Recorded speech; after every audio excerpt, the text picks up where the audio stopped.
In Uganda, troops of the Tanzanian army, a key force in East African politics.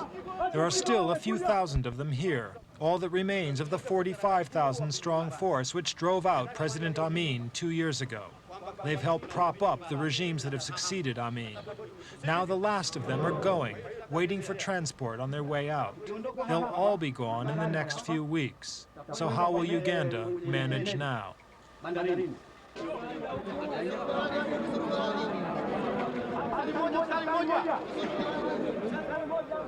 It'll be a testing time, for even with the Tanzanian presence, the Ugandan people have faced massive problems.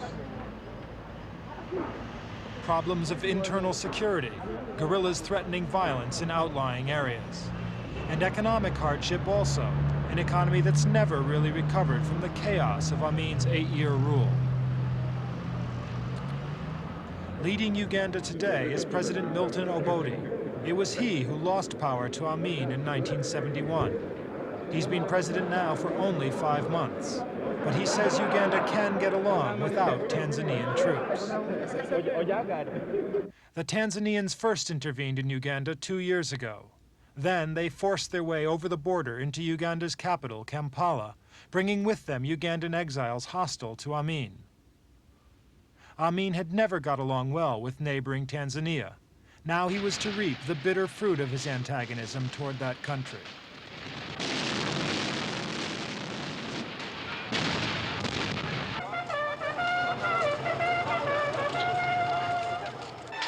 As they moved through Kampala, the Tanzanians were greeted as liberators. The much-hated Amin regime had fallen.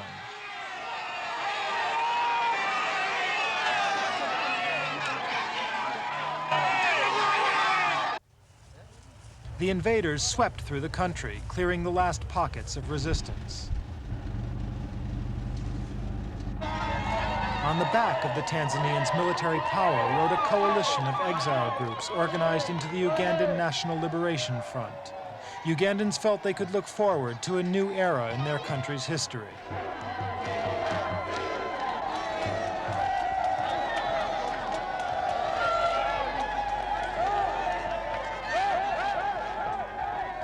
But now Tanzanian President Nyerere is insisting his troops pull out. Tanzania isn't rich, and it's expensive to keep troops in Uganda. The Ugandans can no longer afford to pay for their presence. The Tanzanian withdrawal is bad news for this country. For after Amin's defeat, the hopes for political stability never materialized. Today, President Obote is the third Ugandan ruler since Amin. So now that Tanzanian troops are leaving, it's more vital than ever that Uganda should achieve political maturity.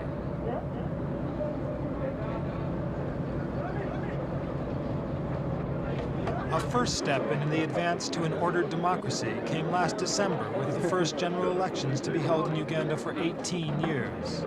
Then Obote seemed the only politician able to unite the country. But his opponents still condemn the success of his Ugandan People's Congress Party. An Obote supporter, Paulo Muwanga, personally intervened to supervise much of the election count. Some said that meant the elections were rigged, though Commonwealth observers disagreed. Today, Paulo Muwanga, is vice president and defense minister. Many say he has the real clout in Uganda, though it's doubtful he has the tribal support needed to bid for power. Critics claim Muwanga may now be trying to distance himself from Obote as problems mount for the present government.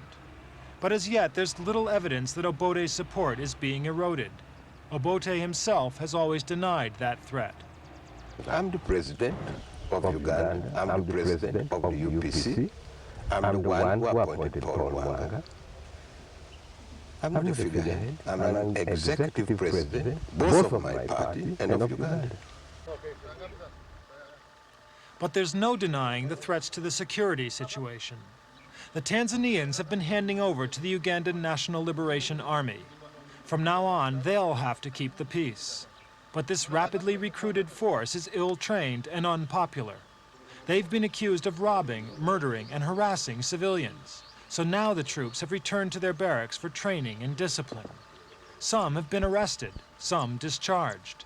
The government can't even afford uniforms for all its soldiers.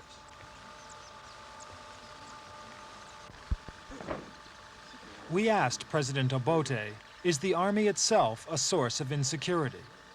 All sorts of people say all sorts of things. Right from the beginning, they started saying that Uganda army was no good, when in fact Uganda had no army. So I'm not responsible for what they say. Do you yourself worry about the behavior of soldiers here? I'm saying I'm not responsible for what other people say. They can go and imagining things in their own minds. They know fully well that a war has taken place in this country. They know fully well that for nearly 9 years, this country was ruled by nothing but guns and gangsters. And these guns are around in the countryside. They know that the military uniform has been in the hands of all kinds of people, criminals and otherwise. And these people are using these weapons and these uniforms.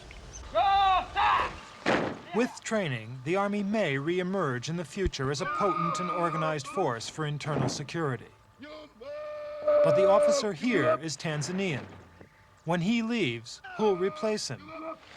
The need for an efficient security force is more vital than ever. Exiled underground movements have launched guerrilla attacks from Kenya to destabilize the Obote regime. Press reports may have exaggerated that guerrilla violence, and some Tanzanian troops have patrolled unarmed. But how will the ill-disciplined and poorly equipped Ugandan army cope with former Amin supporters who've returned from exile to settle in the West? Obote's policy now is to transfer internal security duties away from the army. Do you think there's any likelihood that the sorts of security problems that we've been having will increase now that the Tanzanians are pulling out?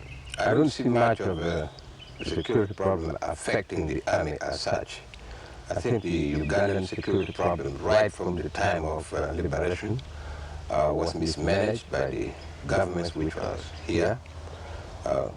From the beginning, much of this security problem should have been entrusted with the police, and that's what I'm trying to do. The better organized police are now certainly taking a wider role. They now man most roadblocks. The soldiers who used to handle this were often accused of rudeness and arbitrary violence.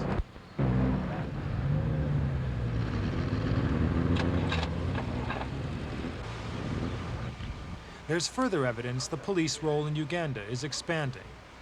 At this police college, the UN has set up a special program. An officer from the Royal Canadian Mounted Police teaches Ugandans how to be police instructors.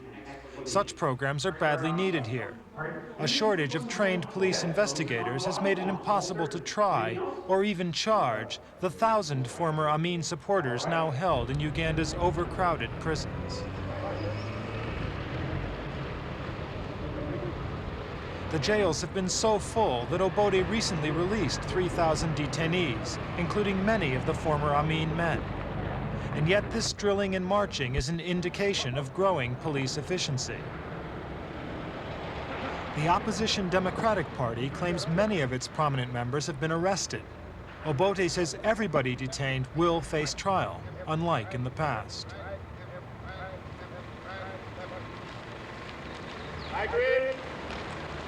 His problem is to conserve the democratic process amid a situation of insecurity and extremism.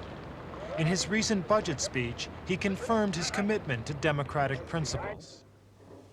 I would like to reaffirm the commitment made on behalf of the UPC in the joint declaration by the leaders of all the political parties that participated in the recent general elections. And I quote, "For us to embark successfully on the process of rebuilding and revitalizing our nation, all of us recognize as essential our party's commitment to the democratic process." And yet the jails have been filling because of the extent of corruption and crime, arbitrary murders. but also smuggling and widespread black market operations. A black market that's flourished in a country where shortages are endemic. This is the most immediate effect of the disaster-struck economy. In Uganda today, it's even hard to find soap.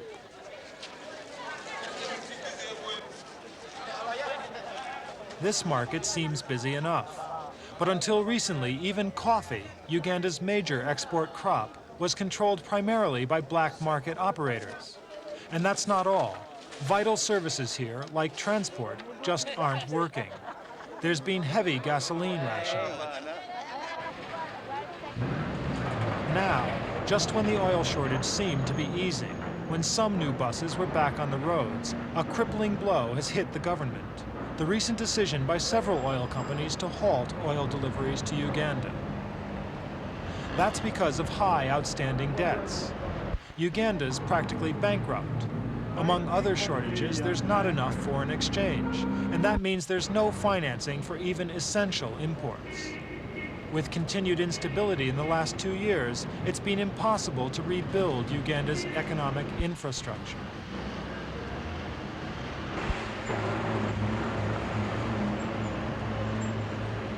And yet some of the business-minded Asians expelled by Amin are back in trading.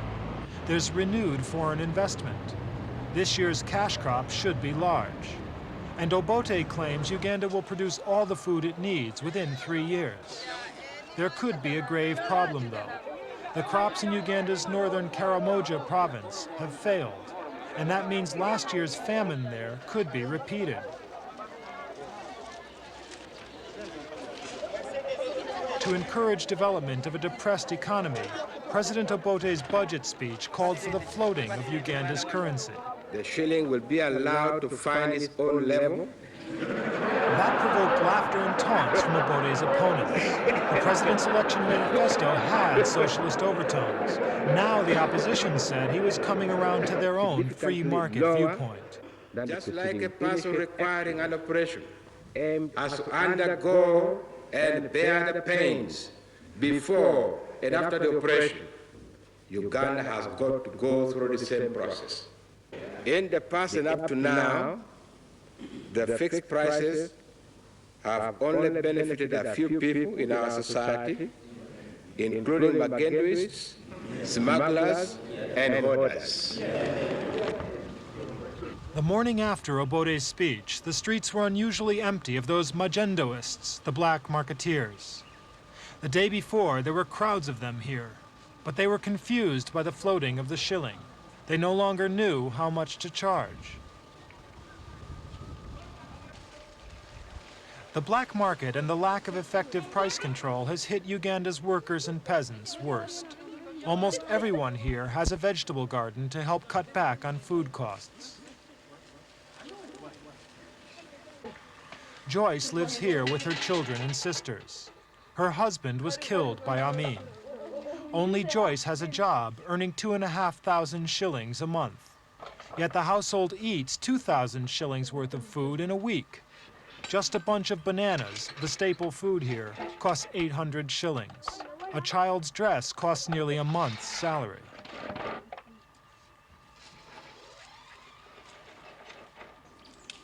The family chop firewood because other fuels are very expensive. But Joyce makes out.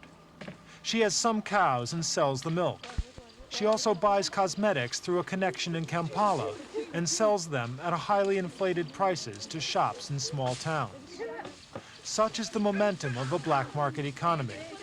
These people suffer from it, then have to perpetuate it themselves just to survive.